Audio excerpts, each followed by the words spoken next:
je kobora umugabo rubanda rumuwakatobira itangazo marayika twamushingiye twamuhaye umugabo twamushingiye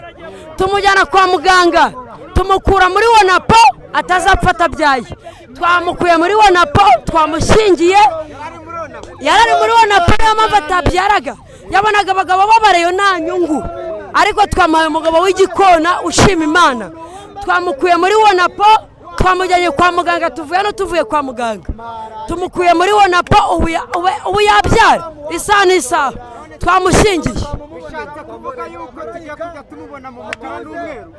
moya marayika ntago marayika uzamubona mu mukara n'umweru azafana ikipe ashaka ariko twe twamuhaye urubyaro ese we umuntu aguha amafaranga ariko asaguha umwana yabagukunda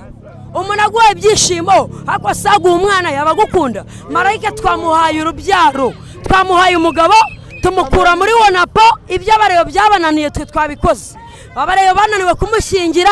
bananirwa kumukura muri wonapo twamukuye muri wonapo tumuha umugabo twamushingiye byarangiye no kuvuga ngo umwaka utaha murabona marayika akikiye uruhinja akira uruhinja marayika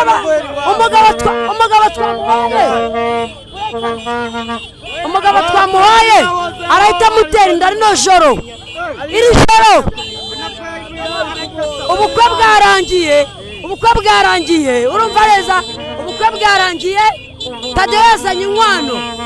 Tadeyo yatanze inka y'inkwano n'ubwongo ibintu byose twabikoze byarangiye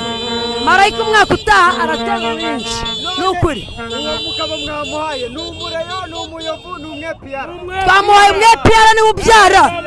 abarasi babyara twamushingiye umwepiyara nago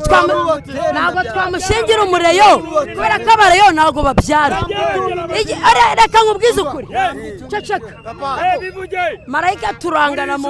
reka mbivuge marayika turangana mu myaka yewe nabyaye mfite 13 apetubanya ni bakuru ariko marayika abareyo byarabananiye kumutera inda twege bareke tumwiterera inda tumubyazeho gufata byaye iyo upfuye utabyaye baguhambana ikara ntago marayika ashaka gusazira muri reyo atabyaye nagashika kumera nka nuzu usaziye mu bana atabyaye harya ninde umuyobozi wabo